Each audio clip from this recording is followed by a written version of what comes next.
Alors bonjour à tous, donc aujourd'hui troisième vidéo que je vais poster sur YouTube, toujours à propos de notre Seigneur, et aujourd'hui l'intitulé sera La science et Dieu. Alors que dit la science au sujet de Dieu? Parce qu'on sait que on a l'habitude de toujours nous faire croire que la foi dans le Seigneur et la foi en la science serait incompatible. Et bien aujourd'hui on va voir que c'est peut-être pas tout à fait vrai. Alors on va voir ça sous deux angles, donc je vais essayer de bien condenser et vous allez voir que vous allez avoir beaucoup d'informations.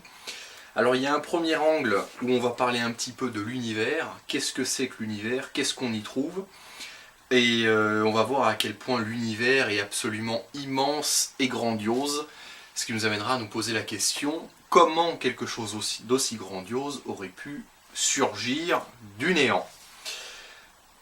Ensuite, le deuxième point, ça sera sur les merveilles des espèces vivantes, le corps humain, etc., les constantes de l'univers, et le nombre d'or notamment, on verra par la suite. Alors je voulais introduire cette vidéo par un petit verset, donc je vais prendre la Bible. J'en profite tant que c'est pas interdit, parce que c'est pas encore le cas. Ce sera sans doute pour bientôt. Alors, là on va aller dans les psaumes, chapitre 19, verset 2. Le ciel raconte la gloire de Dieu, et l'étendue révèle l'œuvre de tes mains. Alors il m'inspire beaucoup, et il est parfait pour introduire cette vidéo, parce que il nous aide à nous rendre compte que l'univers est absolument splendide et majestueux, et aujourd'hui donc je vous ai préparé des informations absolument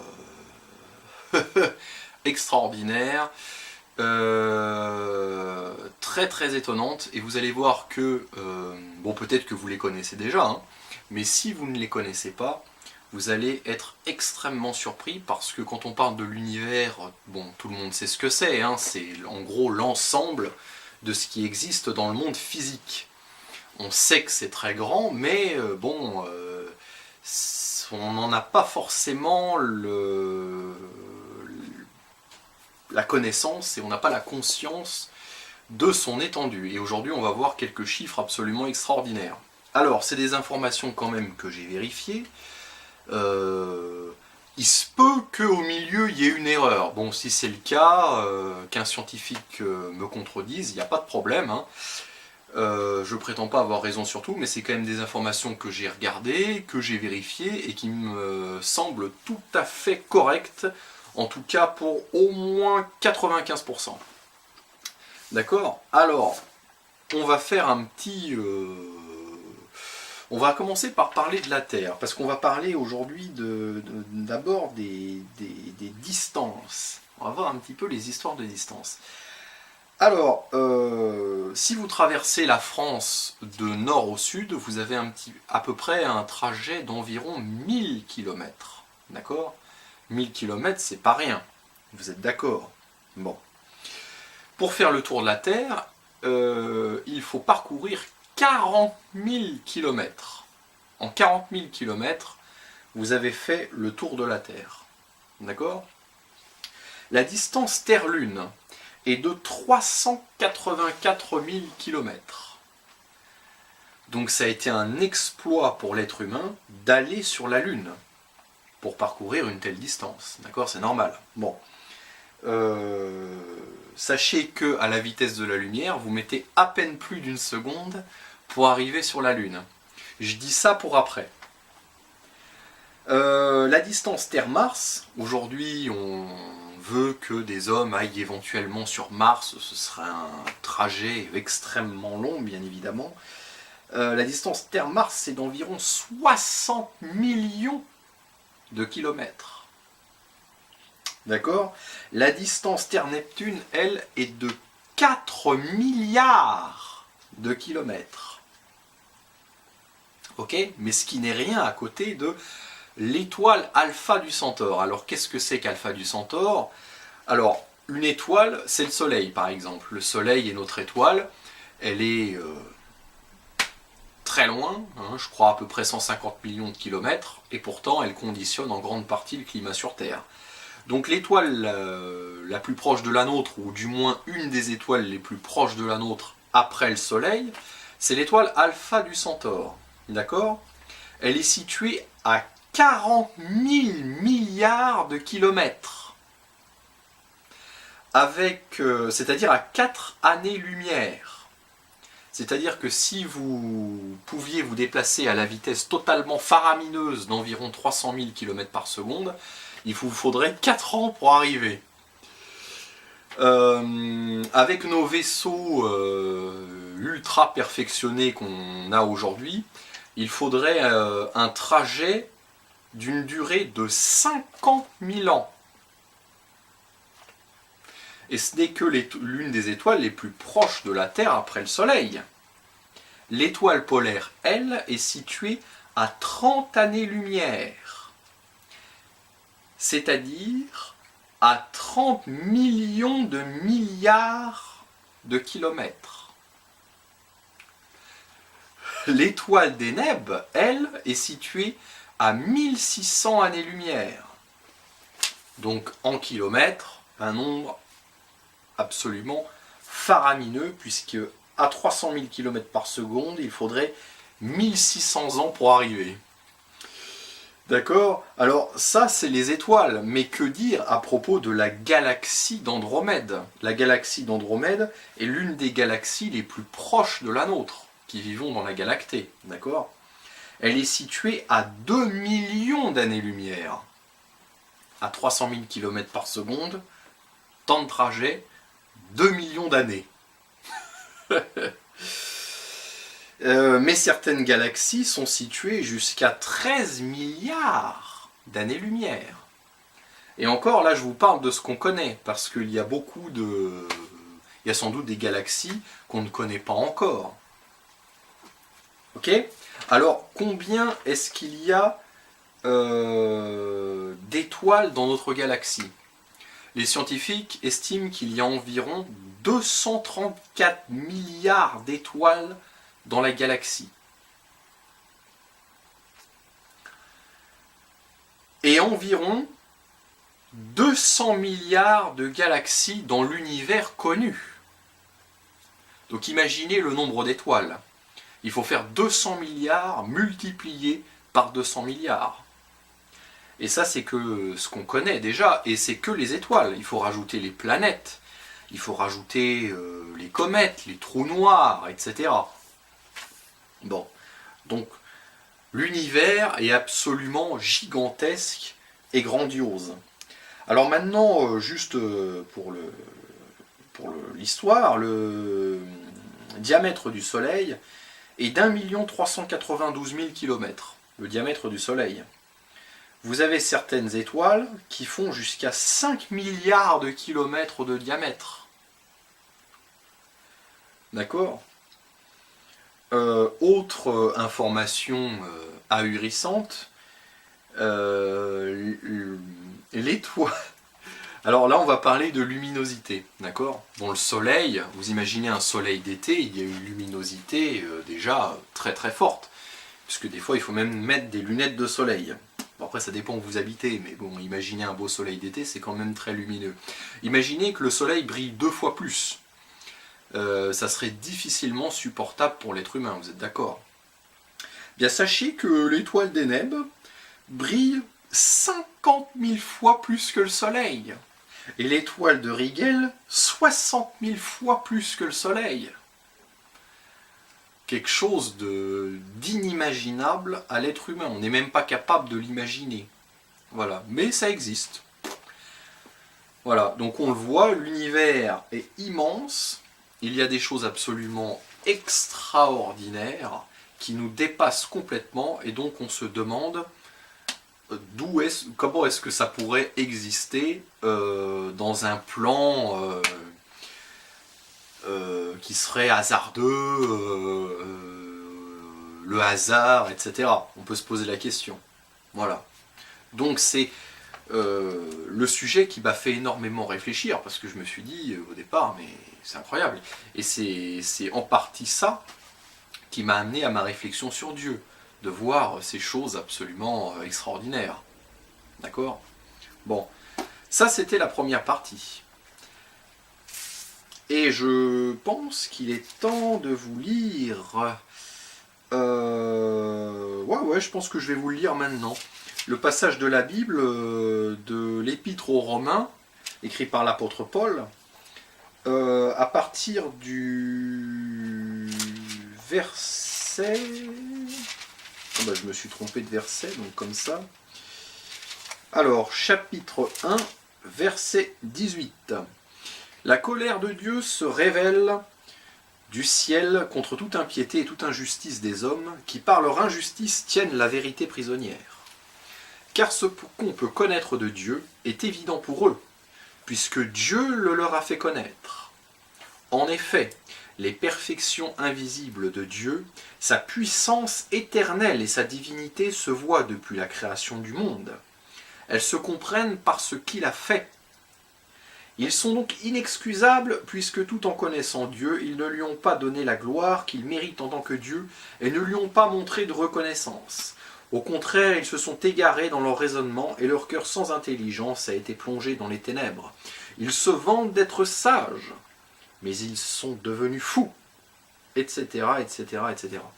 Donc en fait, ça montre que, en voyant l'univers, on sait forcément que Dieu existe, parce que même si on ne peut pas voir Dieu et qu'on ne peut pas voir en face la perfection de Dieu, on voit la perfection de Dieu à travers son œuvre. C'est ça que ce passage veut dire et que je trouve très intéressant. Voilà. Encore une fois, vous adhérez pas, hein, je le répète, mais c'est mon point de vue. Vous pouvez avoir le vôtre, mais je vous exprime mon point de vue. Voilà. Alors maintenant, on va passer à la deuxième partie, on va parler un petit peu des calculs de probabilité, parce que souvent on me dit, alors Dieu, hein, des preuves, ah, des preuves, je veux des preuves. Eh ben, oh, des preuves, il y en a. Eh oui, des preuves indirectes, bien sûr, mais il y a des preuves. Dans un tribunal, pour beaucoup moins que ça, vous envoyez des gens en prison à vie, hein, pour des preuves aussi accablantes, d'accord? Bon. Alors, déjà, on va parler de ce qu'on appelle la loi de la biogénèse. Qu'est-ce que la loi de la biogénèse? C'est une loi qui a été découverte par Pasteur, qui dit que une cellule vivante, un organisme vivant, cellule ou multicellulaire, ne peut que provenir d'un autre organisme vivant. Voilà. C'est donc, en gros, un organisme vivant ne peut pas venir de nulle part. Et d'ailleurs, on peut se poser la question pleine de bon sens, de se dire que, et de constater que malgré la technologie que nous possédons aujourd'hui, on est incapable de créer la vie à partir de quelque chose qui n'est pas vivant. Hein, on fait des fécondations, etc., mais avec des cellules qui sont déjà elles-mêmes vivantes. Aucun laboratoire dans le monde n'a jamais réussi à fabriquer la vie à partir de quelque chose qui n'est pas vivant, malgré la technologie que nous possédons. C'est pour ça que penser que si on trouve de l'eau sur Mars, la vie va surgir comme ça par le hasard de nulle part parce qu'on y a trouvé de l'eau. Bon, c'est un peu un raisonnement un peu limite parce que c'est pas si simple que ça. Pas du tout, du tout, du tout. Si on est incapable de le faire avec je ne sais combien de machines, dites-moi comment le hasard, un peu de vent, un peu de pluie, peuvent construire la vie. D'accord? Et ça, je rappelle que c'est une loi, c'est-à-dire qu'une loi, c'est une loi. Hein. On ne peut pas la briser, c'est comme ça a été prouvé. La vie ne provient que de la vie. Voilà. Bon, déjà voilà une preuve que selon les lois physiques, le hasard ne peut expliquer la vie. Alors maintenant, on va voir les probabilités qu'une protéine se forme par chance, parce qu'il y a des mathématiciens comme ça qui se sont dit, tiens, on va calculer. On va faire des calculs de probabilité, tiens. Hein. Alors il y a un certain Douglas Axe qui a fait des calculs et il s'est dit, bon, bah, d'après mes calculs, une protéine peut se former par chance, mais il y a une chance sur 10 puissance 74. Alors il faut savoir que 10 puissance 9 c'est 1 milliard. Hein. Donc si moi je vous dis il y a une chance sur 1000 pour qu'il vous arrive telle chose, vous allez dire bon bah une chance sur 1000, bon en gros ça va pas m'arriver quoi, ou alors j'ai vraiment un bol absolument inouï. Bon, et c'est une chance sur 1000, donc imaginez une chance sur 10 000, 100 000, 1 million, 1 milliard. C'est quelque chose de complètement faramineux, quoi.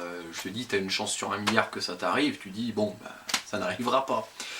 Mais là, c'est pas une chance sur 1 milliard, non, c'est une chance sur 10 puissance 74. Donc c'est plusieurs milliards de milliards, puisque c'est 74 zéros. Voilà. Mais en fait, Douglas Axe, plus tard, il a refait ses calculs, et il a dit, non, non, en fait, c'est pas une chance sur 10 puissance 74, c'est une sur 10 puissance 164, en fait. Donc, 164 zéros, je peux même pas vous dire le chiffre que ça représente, tellement c'est quelque chose de faramineux, de complètement dingue, quoi. Voilà. Mais bon, c'est le résultat de ces calculs. Alors, à titre de comparaison, il y a des scientifiques qui ont repris une image, ils ont dit, vous savez, si vous recouvriez tout l'univers de grains de sable, tout l'univers, hein, de grains de sable, et que vous en peignez un, en rouge, en bleu, en mauve, en turquoise, la probabilité pour le retrouver comme ça par chance au hasard serait d'une sur 10 puissance 96. Voilà. Donc que dire de 10 puissance 164 ? On peut se poser la question, c'est encore au-dessus, quoi. Donc voilà, sachant que n'importe quel mathématicien vous dira qu'à partir du moment où vous avez une chance sur 10 puissance 45, ou on va même être gentil, une chance sur 10 puissance 50, que ça se produise, c'est un événement qui ne se produira jamais. Voilà. Donc ça, c'est des preuves. C'est des preuves irréfutables qu'une protéine ne peut pas se former par chance, c'est totalement impossible. Donc, volonté créatrice. Mais là, on ne parle que d'une protéine. Maintenant, on va parler des cellules. Alors, il faut savoir que la cellule, c'est pas une brique qu'on ajoute comme ça, comme dans un puzzle. Il y a une scientifique qui parlait de ça. Une brique, c'est extrêmement complexe. C'est aussi complexe qu'une ville comme Paris avec ses réseaux de communication téléphoniques, ses réseaux électriques, ses routes, ses infrastructures, les voitures et les gens qui vivent dedans. C'est extrêmement organisé. Donc une cellule, c'est extrêmement complexe. Alors, qu'est-ce qu'un protozoaire ? Un protozoaire, c'est un organisme vivant extrêmement simple qui ne comporte qu'une seule cellule, je crois. Une cellule vivante, d'accord ? Eh bien, une cellule, donc le plus petit organisme cellulaire qui existe est composé d'environ 400 protéines. Mais une protéine, je vous rappelle que c'est une chance sur 10 puissance 164 que ça se forme par chance. Donc il faut encore multiplier par 400. Et donc là, il y a des calculs, bon, ceux que j'ai retrouvés, hein, vérifiez-les si vous voulez. Donc pour que cet organisme-là arrive par chance, on est à une chance sur 10 puissance 5035. Donc c'est équivalent à, en gros, je vous dis, vas-y, allez, trouvez-moi un code à plus de 5000 chiffres du premier coup par chance. Voilà, c'est en gros cette probabilité-là, quoi. Donc voilà, vous en pensez ce que vous en voulez, mais c'est encore une preuve de l'impossibilité que cet organisme se forme seul. Mais il y a pire, parce que là on parle d'un protozoaire, mais savez-vous que l'être humain est composé d'environ 100 000 milliards de cellules ? qui en plus sont organisées entre elles d'une manière absolument ahurissante. Savez-vous aussi que l'organisme humain a plus de bactéries que de cellules dans le corps? Donc imaginez toute la vie qu'il y a dans un organisme humain, c'est quelque chose de faramineux. Autre petite statistique assez étonnante, sachez que chaque seconde, environ 2000 cellules de votre organisme meurent, soit 50 à 70 milliards par jour, qui se renouvellent. Voilà, via l'alimentation et des processus biochimiques extrêmement compliqués. Donc c'est-à-dire que quand vous croyez que vous faites rien, que vous êtes allongé dans votre canapé, en fait vous faites pas rien, quoi. Il y a des réactions chimiques absolument époustouflantes qui se passent dans votre corps. Bon.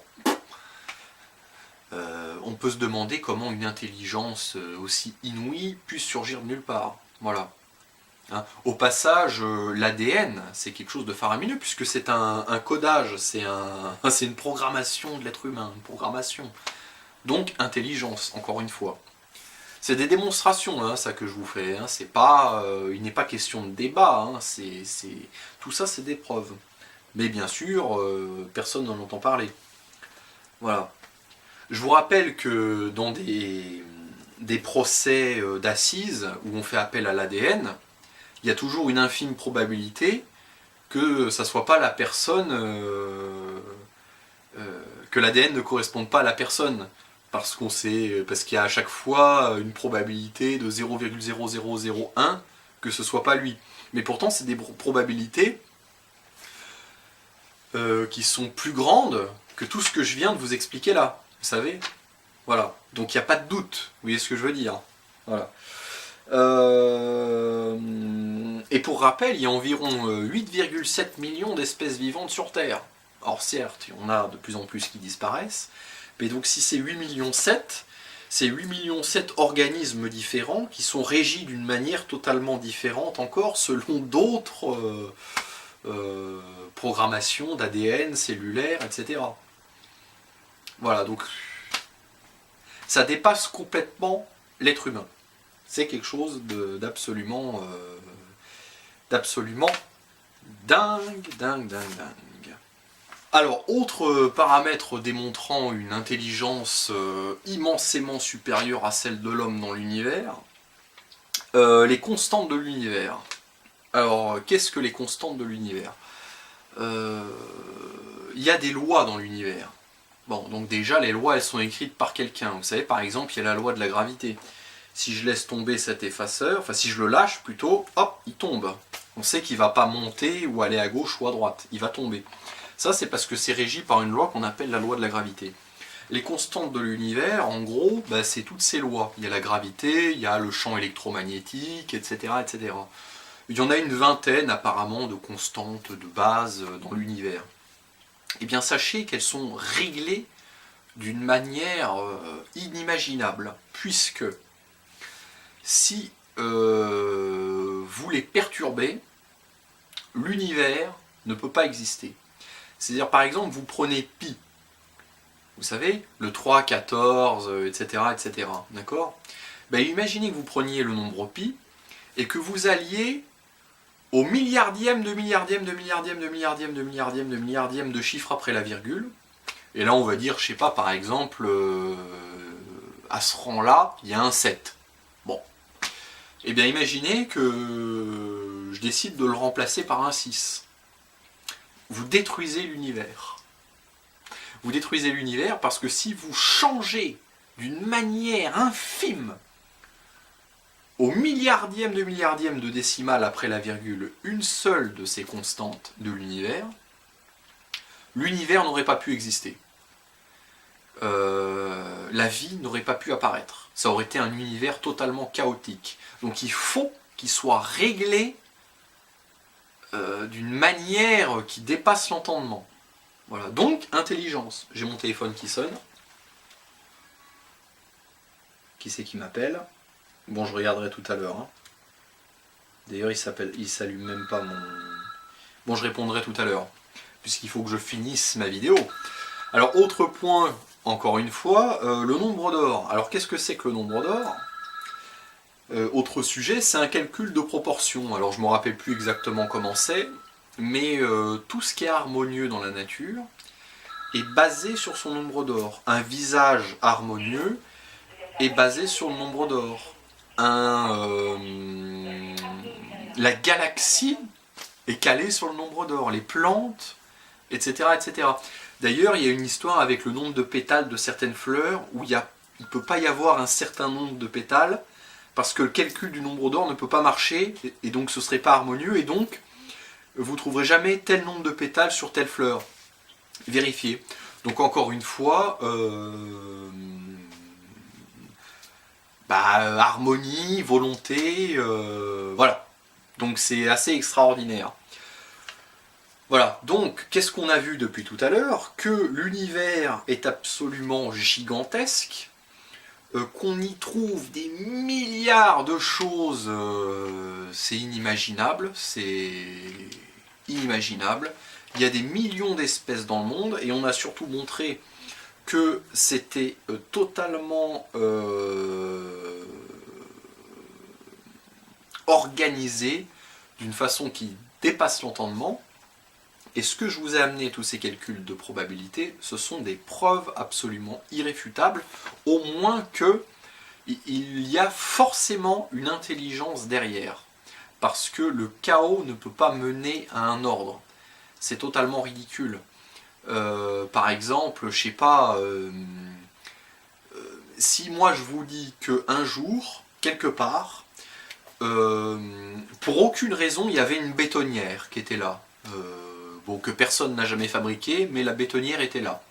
Et pour aucune raison toujours, il y avait du ciment dans la bétonnière. Et encore sans raison, tout ça s'est mis à exploser. Et par cette explosion, les éléments se sont rassemblés et ça a donné New York. Bon, vous allez me dire que c'est totalement ridicule. Et évidemment, c'est ridicule. Tout le monde sait que c'est ridicule. Bon. Pourtant, ça serait quand même infiniment plus probable que ça se passe comme ça, plutôt que l'univers se soit fait seul. Bah oui, parce que New York, c'est que New York en fait. C'est quoi New York à côté de l'univers avec 200 milliards de galaxies minimum? C'est rien du tout. C'est encore infiniment plus complexe que ça. Voilà. Et pourtant, si je vous montre un stylo, par exemple là j'ai ce marqueur, tout le monde sait que quelqu'un l'a fabriqué. Si je vous dis que c'est la pluie, le vent et l'érosion qui ont fabriqué ce stylo, vous allez me dire mais c'est ridicule. Bon, il y en a un qui a mis de l'encre pour que ça marche, il y a un bouchon comme par hasard qui est là pour éviter que la pointe elle sèche. Donc voilà, pourtant c'est un stylo. Et déjà c'est une évidence pour vous que quelqu'un l'a fabriqué. Alors pourquoi l'univers avec 200 milliards d'étoiles, des fois vous nous dites non, non, ça s'est fait seul. Voilà. Donc voilà ce que je voulais dire là-dessus.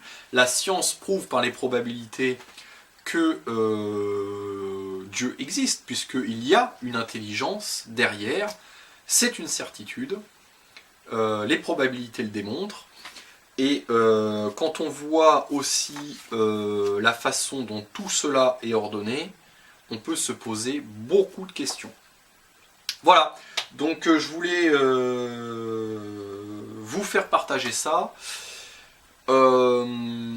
parce que c'est une des choses qui m'ont vraiment interpellé et qui m'ont fait me poser beaucoup de questions. Donc voilà, je voulais vous amener tous ces éléments qui sont quand même choquants. Parce que quand on ne connaît pas ces informations, si on a un cœur ouvert et qu'on n'est pas fermé à tous ces sujets, on se pose des questions et notre vie elle change, c'est obligatoire. Voilà. Donc je voulais vous faire partager ça. Pour ceux qui m'ont écouté jusqu'au bout, je vous remercie. J'ai sûrement oublié de dire plein de choses, mais je pense que j'ai dit l'essentiel. Voilà, donc je ferai d'autres vidéos sur le sujet. Là, je suis content d'avoir fait cette vidéo parce que c'est une approche un petit peu différente pour mêler science et Dieu et toutes ces informations qui sont connues par certains, qui sont pas tant cachées que ça en fait, mais dont peu de gens s'intéressent. Et donc c'est vraiment utile, et je suis sûr que les chrétiens qui me regardent ont été fortifiés dans leur foi en regardant cette vidéo, et que les autres vont peut-être s'interroger. Voilà, bon, je vous remercie de m'avoir écouté. Soyez tous bénis.